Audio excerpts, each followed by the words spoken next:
Very good morning to all my dear kids. I hope you all are doing well.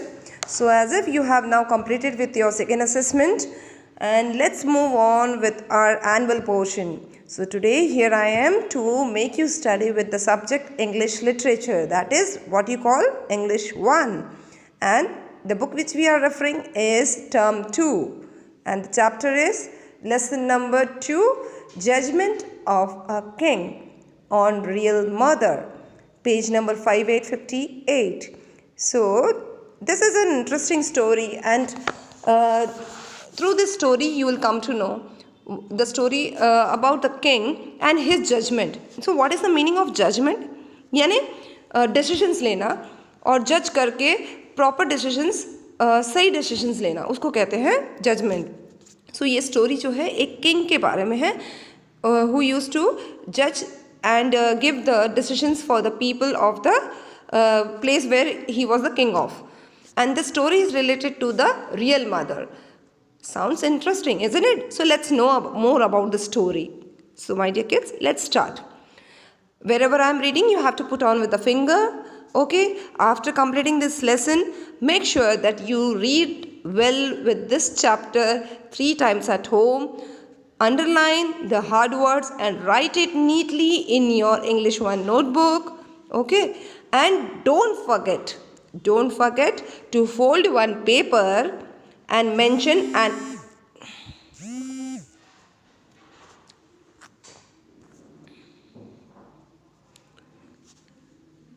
don't forget to mention annual portion.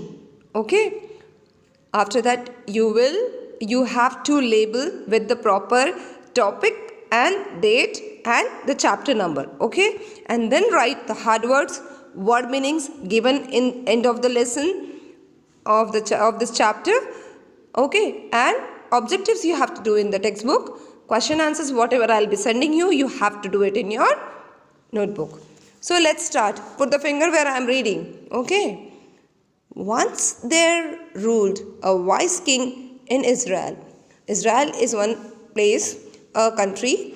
Okay, so once there ruled a wise king in Israel.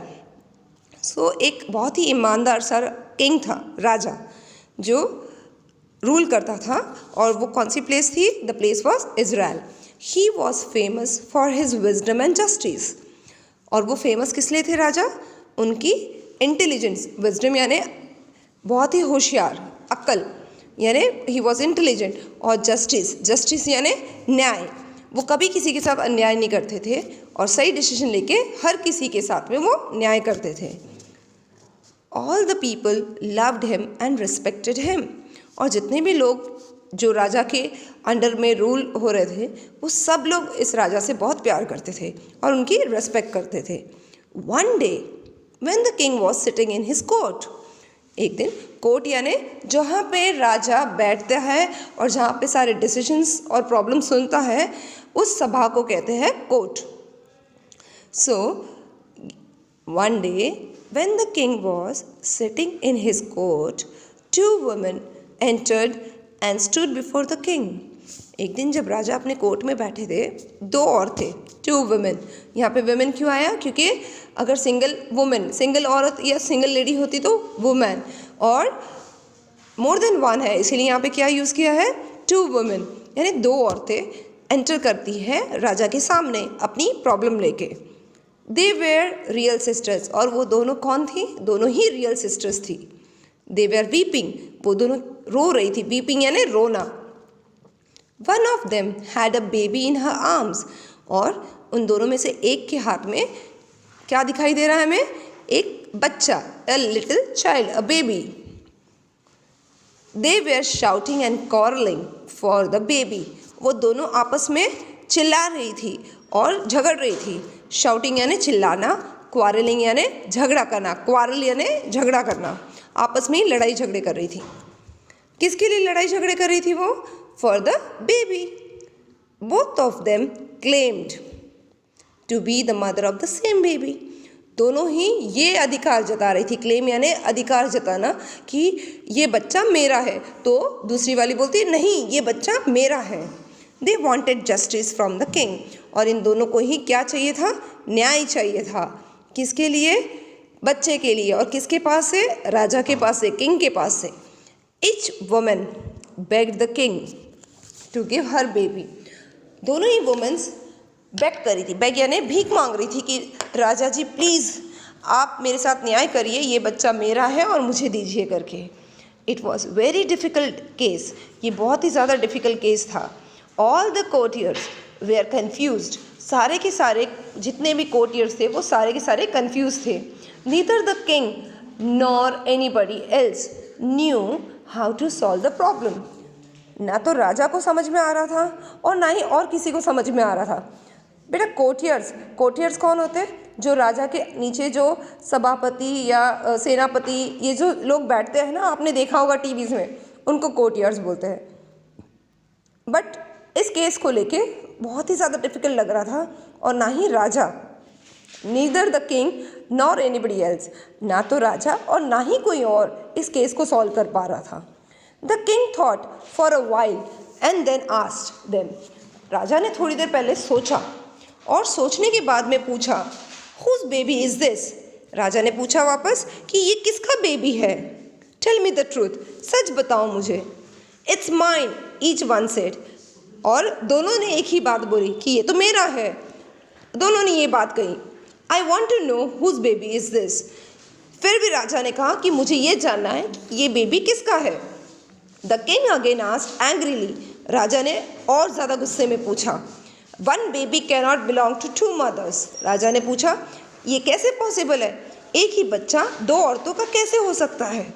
Tell me the truth, सच बताओ मुझे। Both the women again claimed to be the real mothers. दोनों ही माँओं ने, दोनों ही औरतों ने ये कहा कि हम हैं, मैं हूँ उसकी रियल मदर। दोनों ने एक ही वर्ड्स यूज़ किया। The king said, well then both of you will get the baby. तो फिर राजा ने कहा ठीक है, अगर तुम दोनों ही सच बोल रही हो तो तुम दोनों को ही ये बेबी मिलेगा। Then he asked his man, फिर उसने अपने कोर्ट में जो एक आदमी है उस आदमी को कहा, ब्रिंग अ स्वॉर्ड। स्वॉर्ड यानी तलवार। राजा ने कहा जाओ जाके स्वॉर्ड लेके आओ। Bring a sword, cut the baby into two parts. और राजा ने आदेश दिया इस बेबी को दो हिस्सों में काट दो। And give each of them one part, और दोनों को ही एक एक पार्ट दे दो। But as the courtiers lifted his sword to cut the baby into two, one of the women cried. अब जब उस आदमी ने ये स्वॉर्ड लिफ्ट किया उस बेबी को कट करने के लिए दो हिस्सों में, उसमें से एक औरत ज़ोर ज़ोर से रोने लगी और कहने लगी, stop stop, do not kill my child, let her take the whole of it, but please let my child live. फिर उस एक औरत ने चिल्लाते हुए और रोते हुए कहा, रुक जाइए, स्टॉप स्टॉप, मेरे बच्चे को काटो नहीं, इसको ले जाने दो। जब उस फर्स्ट लेडी ने कहा कि सेकेंड लेडी को ले जाने दो पूरी तरह से, बस ये दुआ करती हूँ और ये रिक्वेस्ट करती हूँ कि मेरा बच्चा जीना चाहिए, ही शुड बी लाइव, वो जिंदा रहना चाहिए। The other woman didn't utter even a single word. और जो दूसरी औरत थी उसने अपने मुंह से एक शब्द भी नहीं बोला, not a single word. The king came to know who the real mother was. और राजा को समझ में आ गया कि कौन है रियल मदर। और real mother cannot bear her child to be killed in her presence. एक जो माँ है और जो रियल मदर है वो कभी भी ये चीज़ बर्दाश्त नहीं कर पाएगी। बेयर यानी बर्दाश्त करना, वो कभी भी ये चीज़ बर्दाश्त नहीं कर पाएगी कि उसके आँखों के सामने या उसकी मौजूदगी, प्रेजेंस यानी मौजूदगी, उसकी मौजूदगी में उसके बच्चे को कोई भी चोट पहुँचाए या उसको कोई किल करे। Okay, then what happened, so the king turn to the other woman and said. और फिर राजा दूसरी वाली लेडी के सामने, अदर वुमन के सामने मुड़कर बोले, I have come to know the reality. मुझे अब हकीकत, रियलिटी यानी हकीकत, मुझे रियलिटी पता चल चुकी है। यू आर लायर, तुम झूठी हो। लायर यानी झूठ बोलना, झूठ, जो झूठ बोलता है उसको लायर बोलते हैं। तो मुझे समझ में आ गया कि तुम झूठी हो। You are a liar, you have no love for this baby. तुम्हारे पास इस बच्चे के लिए कोई प्रेम नहीं है, कोई भावना नहीं है। You cannot be it's mother, तुम इसकी माँ नहीं हो सकती हो। यू वर टेलिंग लाइज, तुम झूठ बोल रही थी अभी तक। I will punish you by putting you in the jail, मैं तुम्हें पनिश करूँगा और तुम्हें जेल में डालूँगा। बट हर सिस्टर सेड, पर उसके बावजूद उसकी बहन ने कहा, उसकी सिस्टर ने कहा, योर मेजेस्टी फॉरगिव हर। उसकी सिस्टर बोलती है, जो सेकेंड लेडी उसकी जो सिस्टर थी, जो रियल मदर थी, वो बोलती है कि योर मेजेस्टी, उसको प्लीज़ फॉरगिव यानी माफ़ कर दो, forgive her, she is my sister, वो मेरी बहन है। I love her and I can't live without her, मैं उसे प्यार करती हूँ और मैं उसके बिना नहीं रह सकती हूँ। The courtiers also requested the king, सारे जितने भी लोग वहाँ बैठे थे सभा में, कोर्ट में, वो भी रिक्वेस्ट कर रहे थे राजा से, that to have mercy on her, कि उस पर दया दिखाई जाए और उसको फ्री कर दिया जाए।